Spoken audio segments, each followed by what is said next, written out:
de Manuel Cheteo, el capítulo 1, generalidades.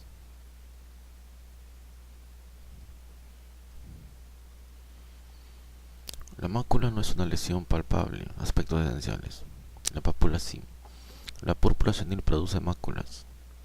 La característica fundamental del abón es su evanescencia a menos de 24 horas.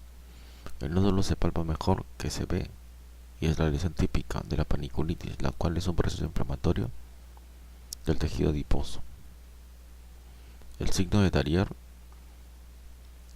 el cual consiste en desarrollo de eritema y edema y urticación producida por el rascado en las lesiones cutáneas de pacientes con mastocitosis y refleja la degranulación de los mastocitos. Este signo de Darier es patognomónico de las mastocitosis.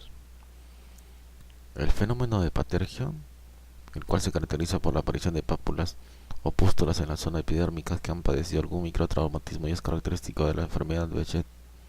No obstante, otras enfermedades pueden producirlo.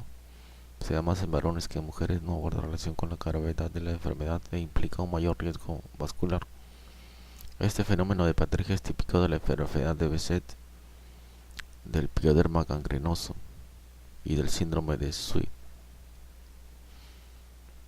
o también llamado dermatosis neutrofílica febril aguda.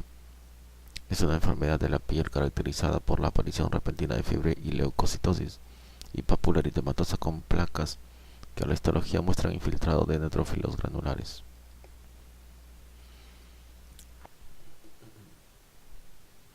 Entonces el fenómeno de Patergia es típico de la enfermedad de Behçet, del pioderma gangrenoso y del síndrome de Sweet. Las lesiones secas se tratan con productos ricos en grasa, como pomadas y ungüentos. Las lesiones agudas y exudativas se tratan con fórmulas con gran proporción de agua, lociones y fomentos. El efecto secundario más frecuente de los corticoides es la atrofia cutánea. El uso fundamental de antihistamínicos es por vía oral. Las formas tópicas deben evitarse. Estructura y función de la piel. La epidermis es un epitelio estratificado y avascular de origen ectodérmico. Se divide en los grandes estratos. Basal o germinativo. Contiene queratinocitos basales, melanocitos y células de Merkel. Espinoso, queratinocitos unidos por puentes intercelulares, desmosomas. Granuloso, queratinocitos que contienen gránulos de queratohialina. Lúcido, solo presente en palmas y plantas. Córneo, células muertas queratinizadas sin núcleo, corneocito. Los tipos de células que constituyen las distintas capas de la piel son los que se enumeran a continuación. Queratinocitos, es el 90%, son las células mayoritarias de la epidermis, contienen las siguientes estructuras. Gránulos de queratohialina, presentes en los queratinocitos del estado granuloso, contienen filagrina, un precursor de la queratina. Corpúsculos de Otland o queratinosomas, en los queratinocitos de los estratos granulosos y espinosos de la epidermis. Contienen lípidos y proteínas que serán vertidos al espacio intercelular para permitir la cohesión de los corneocitos y formar una barrera impermeable que evita la pérdida de agua. Melanocitos asientan en la capa basal en proporción de 1 a 10 con los queratinocitos. Derivan de la cresta neural. Se relacionan con otras células mediante dendritas, por las cuales traspasan la melanina de los melanosomas, donde se sintetizan a los queratinocitos. El color de la piel depende del tamaño y de la distribución de los melanosomas, no del número de melanocitos. Células de Langerhans, 2 al 5%. Células dendríticas de origen mesodérmico localizadas en el estrato espinoso, también asienta en la mucosa oral, en la genital, en los ganglios y en el timo. Pertenecen al sistema mononuclear fagocítico y se originan en la médula ósea. Forman parte de la inmunidad celular, pues presentan antígenos a los linfocitos T. Al microscopio electrónico se aprecian unas formaciones intracitoplasmáticas en forma de raqueta denominadas gránulos de Birbeck, que son patognomónicas. Estamos entonces en esta zona de epidermis solamente. La dermis es donde contienen las faneras, la subcutánea, plexo arteriovenoso profundo, folículo piloso, glándula sebácea, dermis reticular, dermis papilar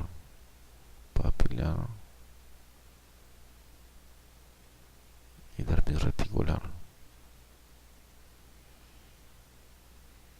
Las células de Merkel, menos de 1%, son de origen neuroectodérmico. Se localizan en la capa basal y se cree que son receptores táctiles. Al microscopio óptico y con impregnación argéntica se observa una formación discoide en su porción basal denominada disco de Merkel.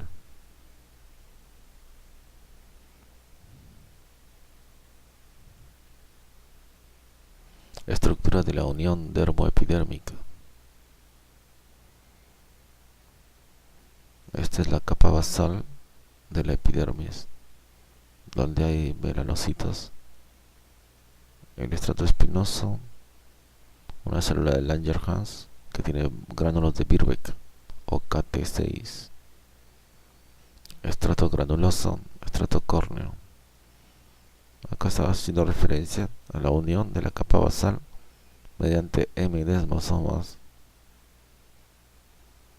donde es la lámina densa, donde hay colágeno tipo 4, AG, KF1, AG, LH72, que continúa con la membrana basal, lámina lúcida, que contiene laminina, fibronectina y agente pemfigoide.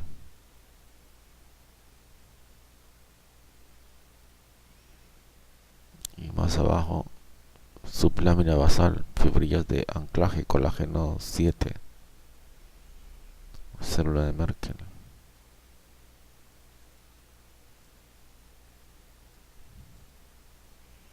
Estructura de la dermis. Se encuentra bajo la epidermis, separada por la membrana basal. Procede del mesodermo y se divide en dermis papilar o superficial y en dermis reticular o profunda. El mayor componente es el colágeno tipo 1.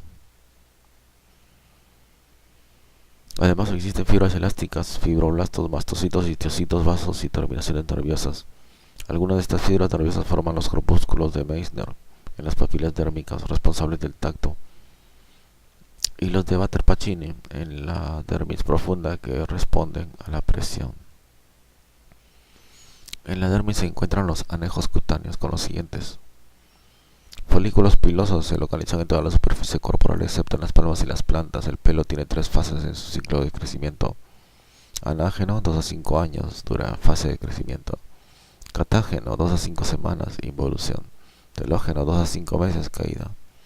En condiciones normales, el 90% de los folículos pilosos se encuentran en esta fase anágeno. En los efluvios telógenos, muchos folículos entran en telógeno y se produce una caída acentuada de pelo.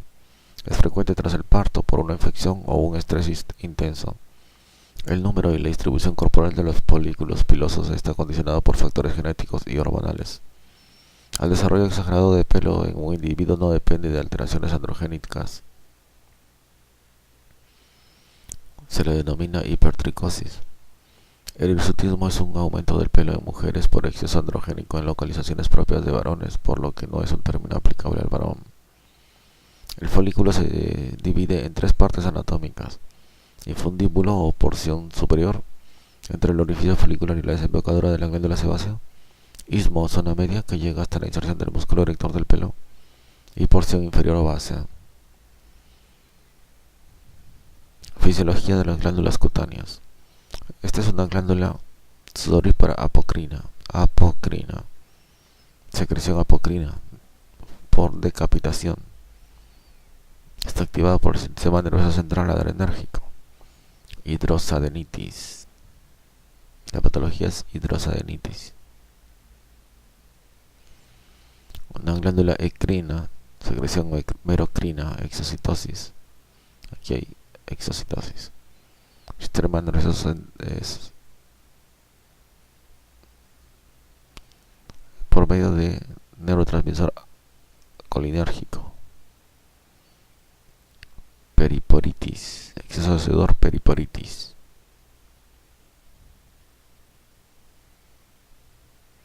Glándula sebácea, secreción holocrina, lisis celular, hormonal, andrógenas en el acné.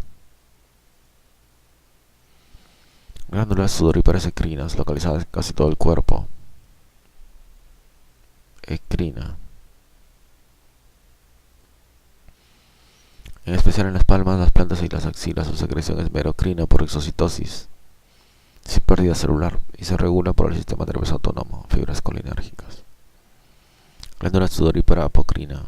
Desemboca en el infundíbulo por encima de donde lo hace la glándula sebácea. Abundan en la región anogenital, las axilas, las areolas y el vestíbulo nasal. Tiene secreción por decapitación o apocrina. Su desarrollo es hormonal y comienza a funcionar después de la pubertad bajo el sistema nervioso autónomo, fibras adrenérgicas. Glándula sebácea. Desemboca en el infundíbulo del folículo piloso también.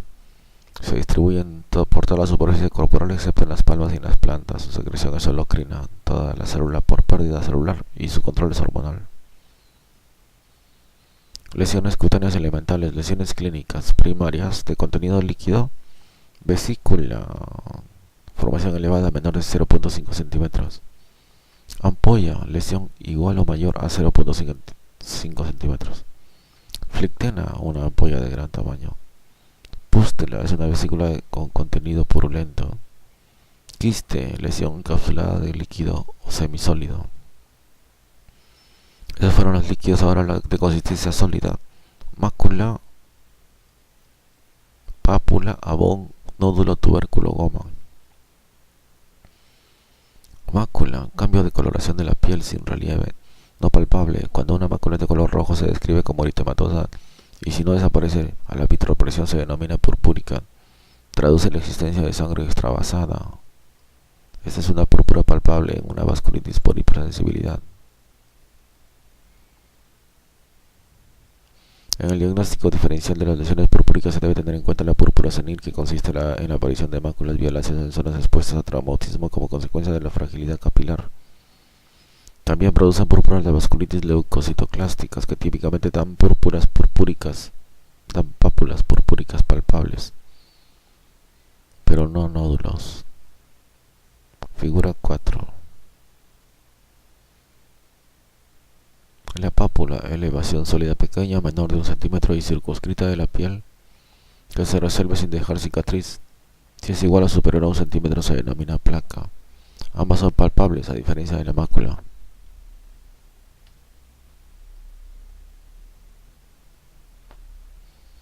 Pápula, abón, placa eritematosa de origen dérmico.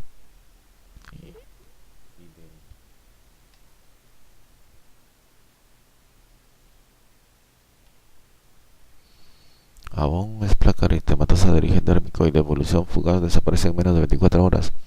Es característica de la urticaria.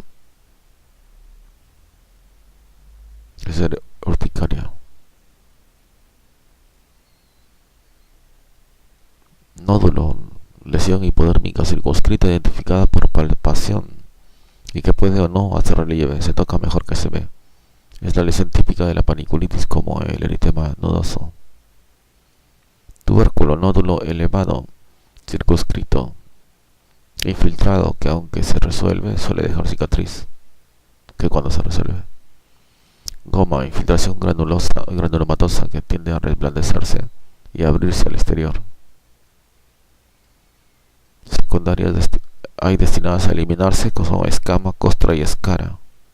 Y soluciones de continuidad, que son erosión, úlcera, escoriación y fisura. Y otras que son esclerosis, cicatriz y liquenificación. Secundarias destinadas a eliminarse, escama, láminas del estrato córneo que se desprenden. Costra, secreción, sudado o hemorragia seca superpuesta a la piel. Escara, placa de tejido necrótico negro y con límites netos. Soluciones de continuidad, ¿no? Erosión, pérdida de la sustancia epidérmica que cursa sin dejar cicatriz. Úlcera, pérdida de sustancia epidérmica y dérmica que deja cicatriz al curar. Escoriación, erosión secundaria al rascado.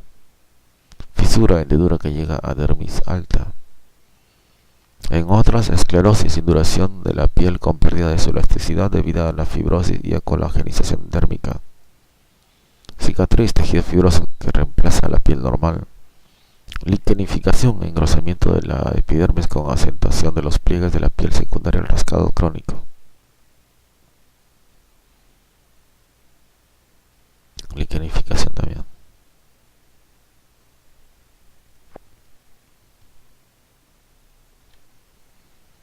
Resumen de las lesiones elementales, esquemas.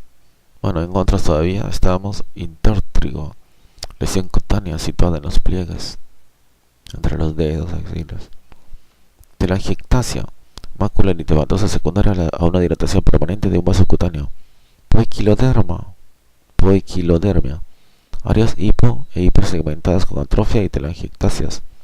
Es inespecífica y se traduce en la existencia de un daño cutáneo crónico.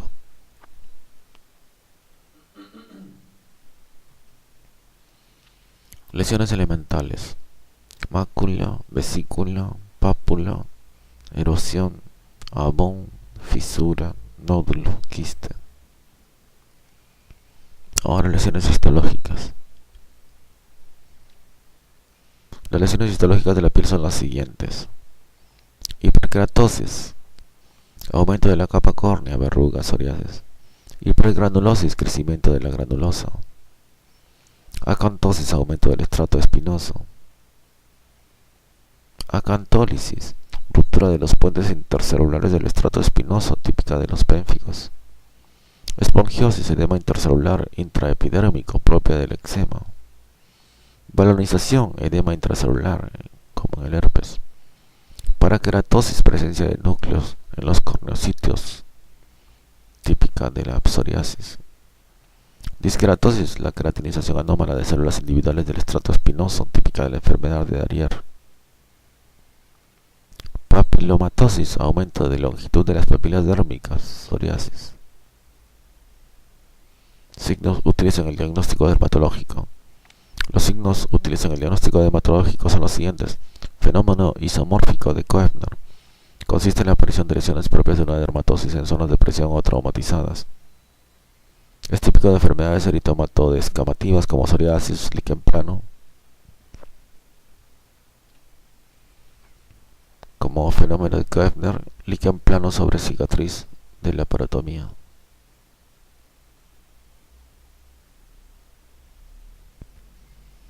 Son fenómeno isomórfico de Koebner. Es típico de enfermedades eritodeescamativas, psoriasis, líquen plano, pityriasis rubra pilaris, enfermedad de Darrier, o infecciosas como verrugas mollusculum, vitíligo, xantomas, vasculitis, síndrome de Sweat. Signo de Darrier: aparición de un abón, eritema, edema y prurito tras el rascado de una lesión debido a la degranulación mastocitaria. Es un signo patognomónico de la mastocitosis. Fenómeno de patergia, una disrupción dermoepidérmica traumática, por ejemplo un pinchazo, produce una pústula en el lugar agredido. La diferencia con el fenómeno de Koebner es que este produce lesiones propias de la dermatosis en cuestión, placas de psoriasis, pápulas de líquen plano, mientras que el de patergia ocasiona una pústula inespecífica. Es típico del pioderma gangrenoso, del síndrome de Sweat y de la enfermedad de Behçet. Signo de Nikolsky: la presión tangencial sobre la piel provoca un despegamiento cutáneo.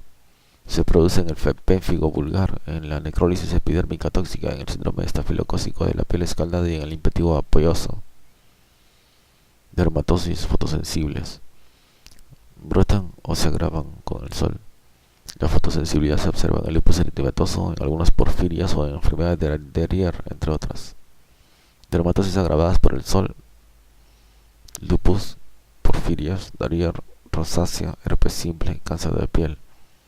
Albinismo oculocutáneo, precancerosis como xeroderma pigmentoso, fotoalérgico y fototoxicodermias, pelagra, dermatomiositis, síndrome carcinoide. No confundir el signo de Darrier con la enfermedad de Darrier. Signo de Darrier. Terapéutica dermatológica. Bases para la formulación de tratamientos tópicos. Cada tipo de lesión y o zona de piel a tratar puede tener un vehículo más indicado que otro. Los vehículos se diferencian por la proporción entre agua y grasa. Las lesiones crónicas suelen ser secas, por lo que conviene tratarlas con productos abundantes en agua y con poca agua. En grasa, abundantes en grasa y con poca agua, como pomadas y ungüentos. En las lesiones agudas que son exudativas y húmedas se emplean fórmulas con gran proporción de agua y poca grasa, fomentos, lociones, pastas al agua. Entre ambos extremos se encuentran las lesiones subagudas que se tratarían con cremas, en las que predomina el agua sobre el aceite. Las zonas pilosas son tratadas con geles, espumas y lociones. Tenemos los elementos polvo, líquidos y grasa. Polvo con grasa, pasta. Polvo con líquido, lociones. Y líquidos con grasa, emulsiones.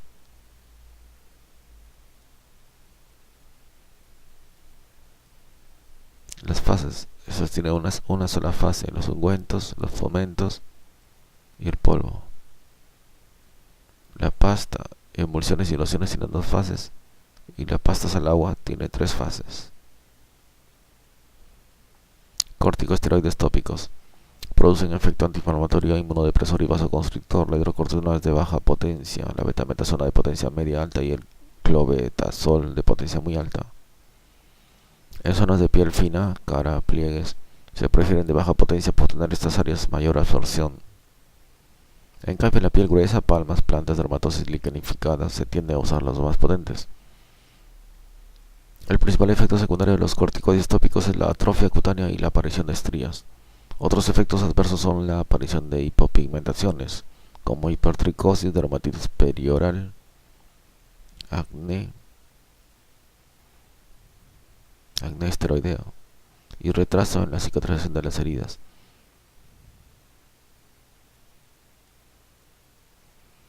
No es raro observar rebrotes tras suspender un tratamiento crónico con corticoides, efecto de rebote. Su absorción sistémica puede conducir a un síndrome de Cushing. Retinoides son derivados de la vitamina A, son queratolíticos, regulan la diferenciación de los queratinocitos y producen una atrofia las glándulas sebáceas. Tópicamente pueden emplearse en el acné leve moderado por vía oral. Se emplean principalmente para el acné, lisotretinoína, y la psoriasis, acitretino o etretinato. Se ha utilizado también en precancerosis y en ciertos tumores cutáneos como bexaroteno para la micosis fungoide. Entre sus efectos secundarios destacan la cerosis, sequedad cutánea y la queilitis descamativa, complicaciones constantes. Y la teratogenia, el más grave. Puede causar fotosensibilidad, efecto que comparte con las tetraciclinas. Además, es posible que aumente el colesterol y los triglicéridos, recomendándose la vigilancia del perfil lipídico de los pacientes en tratamiento con estos fármacos. Pueden ser hepatotóxicos y producir calcificaciones osteoligamentosas. Cerosis y queilitis constantes. Alteración metabólica, colesterol, triglicéridos, ácido úrico. Hepatotoxicidad, fotosensibilidad.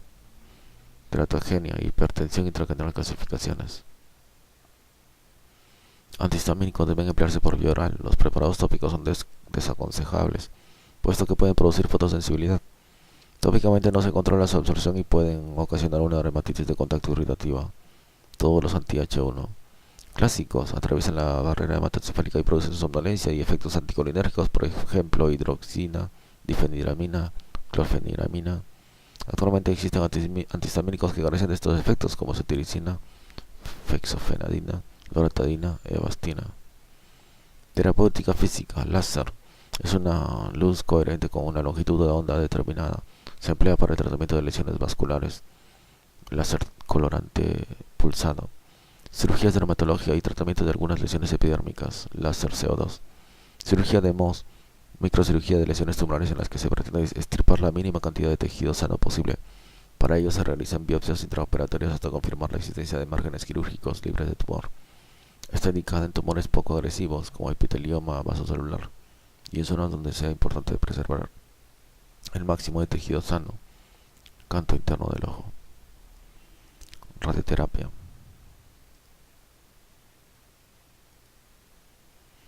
indicada en epiteliomas vasos celulares de difícil abordaje. También pueden emplearse en el sarcoma de Kaposi y en la micosis fungoide. Fototerapia se realiza en radiaciones ultravioletas A y B, con o sin ingesta previa de soralenos. Interfieren en la síntesis de ADN y refuerzan los efectos de la fototerapia. En general tienen efecto inmunodepresor y por tanto antiinflamatorio. Se emplean en múltiples patologías como la psoriasis, el eczema atópico, en los primeros estadios de la micosis fungoide, etc. Lesiones agudas, exudativa húmedas, elección de vehículos en terapéutica dermatológica. Para lesiones agudas exudativa húmedas, fórmula acuosa, lozones, fomentos, pastas al agua, soluciones y polvos. Lesiones subagudas, costras secas, emulsión, agua, aceite, cremas, leches. Lesiones crónicas, costras muy secas, emulsión, aceite, agua, pomadas, ungüentos. Zonas pilosas, geles, espumas, lociones. Localización de algunas enfermedades cutáneas en la cara. Dermatitis seborreica, queratosis actínica, queratosis seborreica, lupus eritematoso sistémico, cloasma, fibromas blandos, epitelioma espinocelular, acné juvenil, perleche, lupus vulgar, eczema de contacto, rosácea, xantelasmas, epitelioma vasocelular, queratoacantoma, lupus crónico discoide. Casos clínicos. Un paciente de 23 años acude a consulta con un brote intenso de dermatitis atópica que afecta a la mayor parte de la superficie corporal y es muy pruriginoso. El tratamiento que se debe evitar es antihistamínicos tópicos. Enferma de 70 años que consultó refiriendo a la aparición desde hace 2 años de lesiones maculosas violáceas y asintomáticas en dorso de antebrazos que desaparecen espontáneamente en 2 o 3 semanas, de forma irregular y tamaño variable entre 1 y 5 centímetros de diámetro. Las lesiones continúan apareciendo desde entonces sin periodicidad fija. El diagnóstico más probable es púrpura senil.